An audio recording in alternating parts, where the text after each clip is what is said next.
اعوذ باللہ من الشیطان الرجیم بسم اللہ الرحمن الرحیم۔ السلام علیکم ناظرین، 14 محرم الحرام بدھ کا جو دن ہے وہ آ چکا ہے۔ اس دن کی الگ ایک فضیلت ہے۔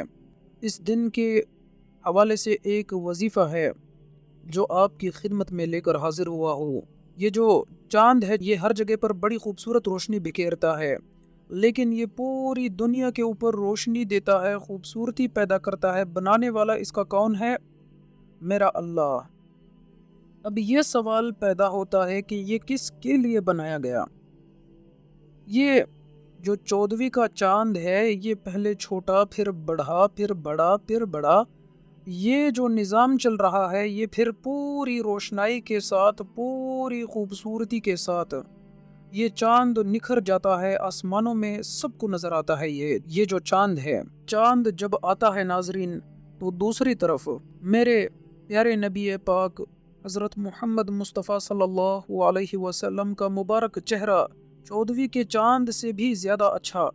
ایک مرتبہ چاند نکلا تھا تو رسول اللہ صلی اللہ علیہ وسلم کے پاس ایک صحابی آتا ہے اور فرماتا ہے، یا رسول اللہ صلی اللہ علیہ وسلم، میں چاند کو دیکھتا ہوں پھر آپ کے مبارک چہرے کو دیکھتا ہوں، مجھے دو فرق محسوس ہو رہے ہیں۔ تو رسول اللہ صلی اللہ علیہ وسلم نے فرمایا، کون سا؟ وہ صحابی فرماتے ہیں کہ میں 14ویں کے چاند کو دیکھتا تو جب دیکھتا میری آنکھیں تھک جاتی، تو جب میں ادھر سے ہٹ کر آپ کے چہرے مبارک کی طرف دیکھتا تو میرے جو آنکھوں کی ساری تھکاوٹ ہے وہ ختم ہو جاتی ہے۔ سبحان اللہ، اللہ اکبر۔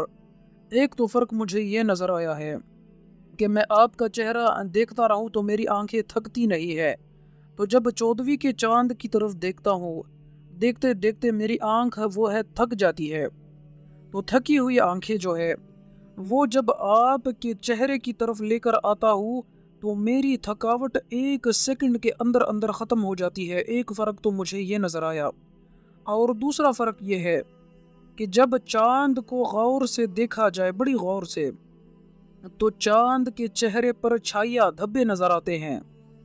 آپ غور سے دیکھ لے، ابھی آپ آج شام کو چاند دیکھ لے، آپ جا کر دیکھ لے، آپ کو چھائیاں نظر آئیں گی۔ لیکن وہ صحابی فرماتے ہیں، یا رسول اللہ صلی اللہ علیہ وسلم، اللہ رب العزت نے آپ کو اتنا خوبصورت بنا لیا ہے، اللہ کی قسم جب آپ کے چہرے کو دیکھتا ہوں تو دل وہ عش کرتا ہے، اتنا خوبصورت چہرہ۔ وہ صحابی رسول صلی اللہ علیہ وسلم فرماتے ہیں کہ قد خلقت مبرأ من کل عیب کأنک قد خلقت کما تشاء۔ جب انسان جوان ہوتا ہے نا تو پھر وہ شیشہ لگا کر بیٹھتا ہے، وہ کہتا ہے میری جو ناک ہے وہ کیسی ہے، میری آنکھ ایسے ہونے چاہیے تھے، میرے بال ایسے ہونے چاہیے تھے، میرا چہرہ ایسا ہونا چاہیے تھا، میرا ماتھا ایسے ہونا چاہیے تھا، کان ایسے ہونے چاہیے تھے۔ وہ کہتا ہے جب انسان جوانی میں آتا ہے تو پھر وہ یہ دیکھتا ہے، شیشے کی طرف بیٹھ کر وہ اپنے انالیسس کرتا ہے، پھر وہ اپنے آپ کے ساتھ باتیں کرتا رہتا ہے، لیکن وہ بتاتا کسی کو نہیں ہے۔ وہ کہتا ہے، یا رسول اللہ صلی اللہ علیہ وسلم، قد خلقت مبرأ من کل عیب کأنک قد خلقت کما تشاء۔ وہ کہتا ہے کہ آپ کو میرے اللہ نے اس طریقے سے بنایا ہے کہ جب آپ شیشہ لگا کر بیٹھیں گے تو آپ دیکھیں گے نا تو آپ کو اللہ نے ایسے بنایا ہے جیسے آپ کی مرضی تھی کہ میرا کان مبارک ایسے ہو، میرے بال ایسے ہو، میرا چہرہ ایسا ہو، اللہ نے کسی چیز کی کمی نہیں دی۔ تو یہ ہے میرے نبی کا شان۔ تو میرے نبی پاک حضرت محمد مصطفیٰ صلی اللہ علیہ وسلم کی بڑی عزت اور مقام ہے۔ پہلے انبیاء کرام دعائیں مانگا کرتے تھے کہ اے میرے اللہ، ہمیں صرف اپنے پیارے نبی حضرت محمد مصطفیٰ صلی اللہ علیہ وسلم کا امتی بنا دے، یہ سب سے بڑی خواہش ہے۔ تو آپ دیکھیں، ہم نے مانگا کچھ نہیں، کیا کچھ نہیں، اللہ نے ہمیں سب کچھ ویسے ہی دے دیا، اور ہمیں امت محمد رسول اللہ صلی اللہ علیہ وسلم کے اندر شامل کر دیا۔ تو میری ماؤں، بہنوں، بیٹیوں، وظیفہ آپ سن لے۔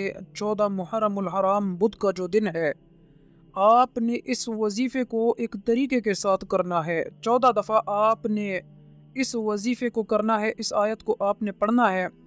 14 دفعہ پڑھنے کا طریقہ کار کیا ہوگا؟ آپ نے